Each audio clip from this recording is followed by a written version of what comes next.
அனைவருக்கும் இனிய காலை வணக்கம். நான் உங்கள் சமூக பற்றாளன் Gnanachithan. A to Z free coaching centre for UPSC and TNPSC. பொதுவா மற்ற மாநிலத்தை காட்டிலும் தமிழக இளைஞர்கள் போட்டித் தேர்வுல பங்கேற்பதில்லை. குறிப்பா முப்படைகள்ல ஆர்மி, நேவி, ஏர்போர்ஸ் இந்த துறையில தமிழக இளைஞர்கள் பெரும்பாலும் ஈடுபாடு தர்றதில்ல. நம்ம தமிழக இளைஞர்கள் கிடைக்க வேண்டிய இடத்த மற்ற மாநில இளைஞர்கள் ஈஸியா அவங்க அந்த இடத்த ஃபுல்ஃபில் பண்ணிடுறாங்க. அது மட்டும் இல்ல, யூபிஎஸ்சிலேயே 26 போஸ்ட் இருக்கு, அதுக்கெல்லாம் ட்ரை பண்ணோம். அது மட்டும் இல்ல, இந்தியன் ரயில்வே இருக்கு, போஸ்டல் இருக்கு. அதனால வாழ நினைத்தால் வாழலாம், வழியா இல்லை பூமியில்னு நம்ம தமிழ்நாட்டில் ஒரு சில பேர் டிஎன்பிசி மட்டும் அப்ளை பண்றாங்க. அதை மட்டும் இல்லாம அதுல வெற்றி பெறலைன்னா உடனே தன்னுடைய இலக்க, அதாவது அவ்வளவுதான் நம்ம வாழ்க்கை அப்படின்னு தன்னுடைய முயற்சியை நிறுத்திடுறாங்க, தன்னுடைய முயற்சிக்கு முற்றுப்புள்ளி வைக்கிறாங்க. அப்படி வைக்க கூடாது.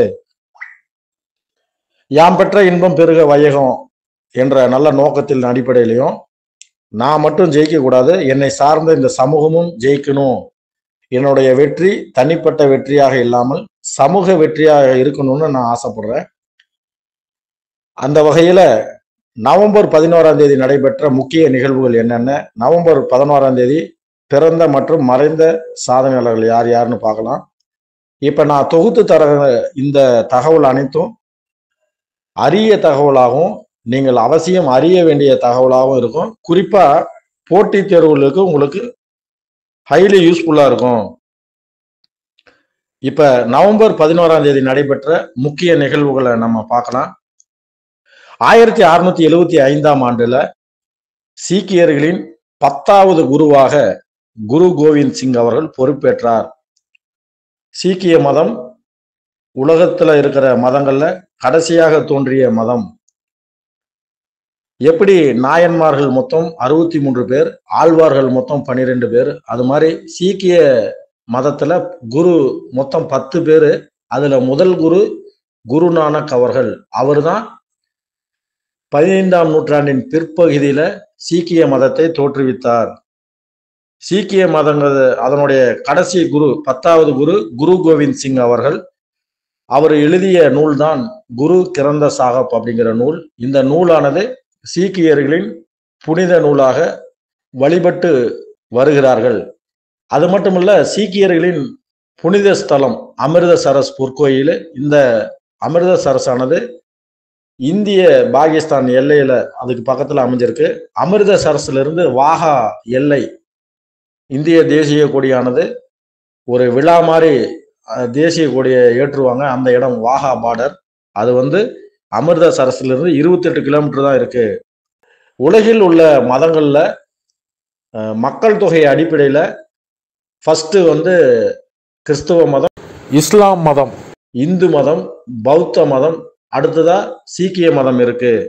அடுத்ததாக 1889ஆம் ஆண்டுல வாஷிங்டன் அமெரிக்காவின் 42வது மாநிலமா இணைஞ்சது. எப்படி நம்ம இந்தியாவில் இப்போ 28 மாநிலம் இருக்கோ, அது மாதிரி அமெரிக்காவில் மொத்தம் 50 மாநிலம் இருக்கு. நீங்க அமெரிக்க தேசிய கொடியில அதுல நட்சத்திரம் இருக்கும். அந்த நட்சத்திரம் மொத்தம் எத்தனைன்னா 50 நட்சத்திரம் இருக்கும். இப்ப நம்ம தேசிய கொடியில அசோக சக்கரத்துல 24 ஆரம் இருக்கும். அந்த மாதிரி அமெரிக்க கொடியில 50 நட்சத்திரம் இருக்கும். அந்த 50 நட்சத்திரம் எதை குறிக்குதுன்னா, அமெரிக்க, அதாவது யுனைடெட் ஸ்டேட் ஆஃப் அமெரிக்கா, ஐக்கிய அமெரிக்காவில் மொத்தம் 50 இடம் இருக்கு. அதை குறிக்கிறது தான் அந்த நட்சத்திரம். அது மட்டும் இல்ல, அமெரிக்க நகரங்கள்ல முக்கிய நகரம் வாஷிங்டன். இந்த வாஷிங்டன் அதை ஷார்ட் ஃபார்மா வாஷிங்டன் டிசி அப்படின்னு டீகோட் பண்ணுவாங்க.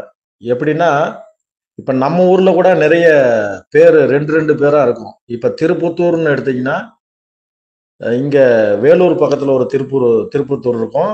அதே மாதிரி காரைக்குடி பக்கத்துல ஒரு திருப்பத்தூர் இருக்கும். சேத்துப்பட்டுன்னு எடுத்துட்டீங்கன்னா திருவண்ணாமலை பக்கத்துல ஒன்று இருக்கும், சென்னையில ஒன்று இருக்கும். இந்த மாதிரி வாஷிங்டன் டிசி அப்படின்னு அது எப்படி வந்ததுன்னா, வாஷிங்டன் டிசினா டிஸ்ட்ரிக்ட் ஆஃப் கொலம்பியா. இப்ப வாஷிங்டன் நிறைய இடத்துல இருந்தது.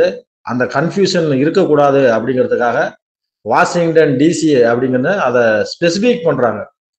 அதனால நீங்க இதை எதுக்கு இது நான் சொல்றேன்னா, கன்ஃபியூஷன் இல்லாமல் இருக்கிறதுக்காக வாஷிங்டன் டிசின்னு நீங்க படிக்கும் போதெல்லாம் இருக்கும். அந்த வாஷிங்டன் டிசி எப்படி வந்ததுக்கு தான் இந்த விளக்கம் நான் சொன்னேன். அடுத்ததாக 1909ஆம் ஆண்டு அமெரிக்காவில் இருக்கிற ஒரு மாநிலம் ஹவாய். அந்த ஹவாய் மாநிலத்துல பேல் துறைமுகம், அதாவது முத்து துறைமுகம், அந்த துறைமுகத்துல அமெரிக்க இராணுவம் கடற்படை தளத்தை அமைச்சது.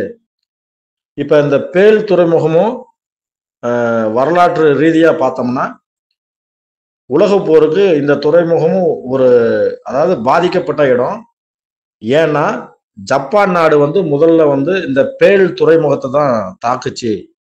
அதனால அமெரிக்க நாடு ஜப்பான் மீது போர் தொடுத்துச்சு. ஆகஸ்ட் 6 மற்றும் 9 ஹிரோஷிமா நாகசாகி அந்த இடத்துல அமெரிக்கா வான்வெளி தாக்குதல்ல லிட்டில் பாய் ஃபேட் பாய் அப்படிங்கிற குண்டு போட்டுச்சு. இதை நான் எதுக்கு சொல்றேன்னா, ஃபர்ஸ்ட் ஜப்பான் நாடு தான் அமெரிக்காவை இந்த பேல் துறைமுகத்தை தாக்குச்சு. அதனாலதான் அதுக்கு பதிலடியா அமெரிக்கா ஜப்பானை திருப்பி தாக்குச்சு. இதை நீங்க தெரிஞ்சுக்கங்க. நிறைய பேர் இந்த ஹிரோஷிமா நாகசாகி எப்படி வந்ததுன்னு தெரியாம இருப்பாங்க. அதனுடைய பின்னணி இதுதான். எப்பயுமே வரலாறை நீங்க முழுசா தெரிஞ்சுக்கிட்டீங்கன்னா உங்களுக்கு காம்படிட்டிவ் எக்ஸாம்ல ஜெனரல் நாலேஜ்ல ரொம்ப ஈஸியா இருக்கும். அது மட்டும் இல்ல, எப்பயும் மறக்காது. அதுக்காக நான் இதை பதிவு பண்றேன். அடுத்தது 1930ஆம் ஆண்டு ஆல்பர்ட் ஐன்ஸ்டீன் அவரும் அவருடைய நண்பர் லியோ ஸ்லார்க் இவங்க 2 பேரும் சேர்ந்து குளிர்சாதன பெட்டிக்கான காப்புரிமை பெற்றனாங்க, அதாவது காப்புரிமை வாங்கினாங்க. அடுத்ததா 1933ஆம் ஆண்டுல இலங்கையில யாழ்ப்பாணத்துல பொது நூல் நிலையம் திறக்கப்பட்டாங்க. அதாவது இந்த யாழ்ப்பாணம் நூல் நிலையமானது அன்றைய காலகட்டத்தில் மிகப்பெரிய ஒரு நூல் நிலையமா இருந்தது. இந்த நூல் நிலையமானது பிற்காலத்துல ஏற்பட்ட கலவரத்தால அதை தீ வச்சு எரிச்சிட்டாங்க. 97,000 நூல்கள் இருந்தது. தென்கிழக்கு ஆசியாவிலே மிகப்பெரிய ஒரு நூலகமா இந்த யாழ்ப்பாண நூலகம் இருந்தது. 1981ஆம் ஆண்டு இந்த நூலகம் ஜூன் 1ஆம் தேதி தீ வைத்து எரிக்கப்பட்டது. இந்த நூலகத்தை தோற்றுவித்தவர் KM செல்லப்பா. ஆரம்பத்துல தன்னுடைய வீட்டுல தான் தன்னோட நூல்களை 10, 15, 20ன்னு அப்படி கொஞ்சம் கொஞ்சமா என்ன போச்சுன்னா, வீட்டுல ஆரம்பிச்ச அந்த நூலகமானது கடைசியா யாழ்ப்பாணம் அப்படிங்கிற இடத்துல பெரிய நூலகமா மாறிச்சு. இந்த யாழ்ப்பாணம் நூலக கட்டிடத்தை 1953ல தமிழகத்தை சேர்ந்த கட்டிட கலை நிபுணர் நரசிம்மன் அவர்கள் கட்டினாரு. இந்த கட்டிடமானது திராவிட கட்டிடக்கலை வகையை சார்ந்தது. இது எல்லாமே ஒண்ணுக்கு ஒண்ணு ரிலேட்டிவா, அதனால எல்லாத்தையும் நான் பதிவு பண்றேன். அடுத்ததா 1966ஆம் ஆண்டு அமெரிக்க விண்வெளி மையமான நாசா விண்வெளி மையத்துக்கு இன்னொரு பேர் இருக்கு, கென்னடி விண்வெளி மையம் அப்படின்னு. நாசாவானது ஜெமினி 12 அப்படிங்கிற விண்கலத்தை விண்வெளிக்கு அனுப்பிய தினம். அடுத்ததாக 1975ஆம் ஆண்டு அங்கோலா நாடு, இந்த நாடு போர்ச்சுகல் நாட்டிலிருந்து விடுதலை பெற்றுச்சு. இந்த அங்கோலா நாடு ஆப்பிரிக்கா கண்டத்துல இருக்கு. இதனுடைய தலைநகரம் லுவாண்டோ அப்படிங்கிற தலைநகரம். சென்னையானது மெரினா கடற்கரையில இருக்கிற மாதிரி அங்கோலா அந்த நகரம் அட்லாண்டிக் பெருங்கடல்ல அந்த கரையில அமைஞ்சிருக்கு. அடுத்ததா 1981ஆம் ஆண்டு ஆன்டிகுவா பர்புடா, இந்த 2 நாடும் தீவு நாடு. இது ரெண்டுமே ஐக்கிய நாடுகள் அவையில இணைஞ்சது, அதாவது யுனைடெட் நேஷன் ஆர்கனைசேஷன்ல இணைஞ்சது. அடுத்ததா 2004ஆம் ஆண்டு யாசர் அரபாத் அவர்கள் இனம் தெரியாத காரணத்தால் உயிரிழந்தார் அப்படின்னு பாலஸ்தீன விடுதலை இயக்கம் உறுதி செஞ்சு அதை அறிவிப்பா வெளியிட்டது. அடுத்ததா நவம்பர் 11ஆம் தேதி பிறந்த சாதனையாளர்கள் யார் யாருன்னு பார்க்கலாம். 1821ஆம் ஆண்டுல பியோதர் தஸ்தவேஸ்கி அப்படிங்கிற ரஷ்ய எழுத்தாளர் பிறந்தார். இவர் அன்றைய காலகட்டத்தில் ரஷ்யாவில் நிகழ்ந்த அந்த இக்கட்டான சூழலை திறமையாக கையாண்டார். அடுத்ததாக 1885ஆம் ஆண்டு அனுசுயா சாராபாய் அம்மையார் பிறந்தாங்க. இவங்க யாருன்னா இந்தியாவில் பெண்கள் தொழிலாளர் இயக்கத்தோடைய தலைவர். ஏன்னா ஃபர்ஸ்ட் தொழிலாளர் இயக்கம் பெண்கள் இவங்க தான் ஃபர்ஸ்ட் தலைமை வகித்தாங்க. சபர்மதி ஆசிரமம் அந்த குஜராத்தில் இவங்க பிறந்து வளர்ந்ததுனால மகாத்மா காந்தி அவர்கள் சபர்மதி ஆசிரமம் தெரிவிச்சப்ப இவங்க அந்த ஆசிரமம் உருவாகிறதுக்கு பெரிதும் உதவினாங்க அப்படிங்கிறது வரலாற்று தகவல். அடுத்ததா 1888ஆம் ஆண்டு இந்திய அரசியல்வாதி மற்றும் இந்தியாவின் முதல் கல்வி அமைச்சர் அபுல் கலாம் ஆசாத் அவர்கள் பிறந்தார். இவருடைய பிறந்த தினம்தான் நவம்பர் 11ஆம் தேதி நம்ம தேசிய கல்வி தினமாக நம்ம கொண்டாடி வருகிறோம். அடுத்ததா 1888ஆம் ஆண்டு இந்திய அரசியல்வாதி மற்றும் சுதந்திர போராட்ட வீரர் ஆச்சரிய கிருபலானி அவர்கள் பிறந்தார். இவருடைய பங்களிப்பு சுதந்திர போராட்டத்தில் பெரிதாக இருந்தது. அடுத்ததா 1899ஆம் ஆண்டு முத்தமிழ் அறிஞர் என்று போற்றப்படும் கி. ஆ. விஸ்வநாதம் அவர்கள் பிறந்தார். அடுத்ததா 1908ஆம் ஆண்டு P.S. பாலிகா அப்படிங்கிற இந்திய எழுத்தாளர் பதிப்பாளர் பிறந்தார். இவர் தான் இந்திய ஆவண காப்பகத்தின் தந்தை அப்படின்னு போற்றப்படுகிறார். அந்த ஆவண காப்பகம் ரெக்கார்ட் பீரோ இருக்கு இல்லையா, அதுல இவருடைய பங்களிப்பு அதிகம். அதனால இந்திய ஆவண காப்பகத்தின் தந்தை யார் அப்படின்னு கேள்வி கேட்பாங்க. அதுக்கு ஆன்சர் P.S. பாலிகா அப்படிங்கிறது தான். அடுத்ததாக 1911ஆம் ஆண்டு தமிழ் திரைப்படத்துறையின் முதல் நடிகை, முதல் பெண் இயக்குனர், முதல் பெண் தயாரிப்பாளர், இப்படி பல சிறப்புகளை கொண்ட, அது மட்டும் இல்ல பெண் இசை, அதாவது கர்நாடக இசை கலைஞர்கள்ல பெண் இசை கலைஞர்ல மும்மூர்த்தி 3 பேர், அதுல ஒருத்தர் தான் இவங்க. அது யாருன்னா T.P. ராஜலட்சுமி அவங்க பிறந்த தினம் இன்று. அடுத்ததா 1921ஆம் ஆண்டு தென்னிந்திய இசையமைப்பாளர், பின்னணி பாடகர், கர்நாடக இசை கலைஞர் எஸ். தட்சிணாமூர்த்தி அவர்கள் பிறந்தார். இப்படி சொன்னா உங்களுக்கு யாரோ என்னமோன்னு இருக்கும். ஆனா தமிழகத்தின் முதல் வண்ண திரைப்படம் அலிபாபா 40 திருடர்கள். அந்த திரைப்படத்திற்கு இசையமைப்பாளர் யாருன்னா எஸ். தட்சிணாமூர்த்தி அவர்கள். இது மட்டும் இல்ல, நிறைய அன்றைய காலகட்ட நிறைய படங்களுக்கு இசையமைச்சிருக்கிறார். நீங்க மறக்கக்கூடாது அப்படிங்கிறதுக்காக நான் இந்த தகவலை பதிவு செய்யறேன். அடுத்ததாக 1943ஆம் ஆண்டு இந்திய அணு அறிவியல் துறையில மிகப்பெரிய ஒரு மாற்றத்தை, அடித்தளத்தை ஏற்படுத்திய அனில் ககோட்கர் அப்படிங்கிறவர் பிறந்தார். இவருடைய பங்களிப்பு நிறைய பொக்ரான் அணுகுண்டு, அது மட்டும் இல்ல புத்தர் சிரிக்கிறார் அப்படிங்கிற அந்த அணுகுண்டு சோதனையில இவருடைய பங்களிப்பு அதிகமா இருக்கு. இந்திய அணுசக்தி துறையில இவர் ஒரு முக்கியமான அறிவியல் அறிஞர்.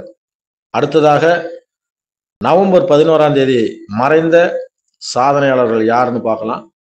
1999ஆம் ஆண்டு தமிழக அரசியல்வாதி, திராவிட இயக்க தலைவர்கள முன்னோடி சத்திய வாணி முத்து அம்மையார் மறைந்தார்.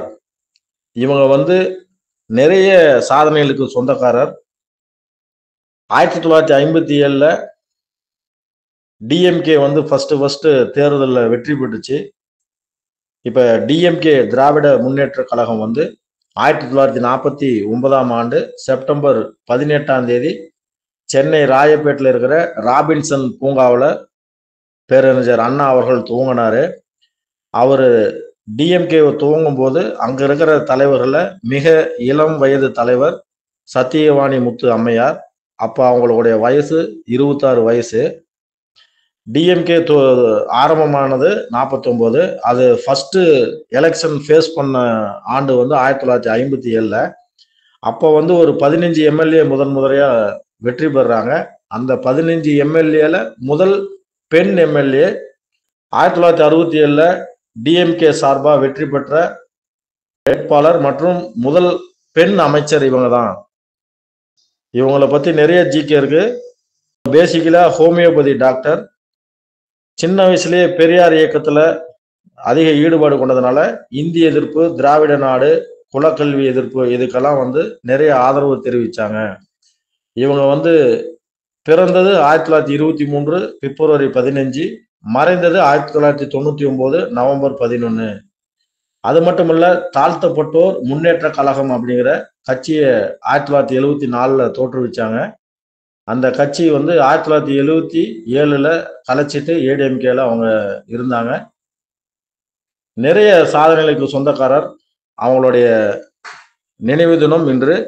அடுத்ததா சிறப்பு நாள்னு பார்த்தா தேசிய கல்வி தினம்.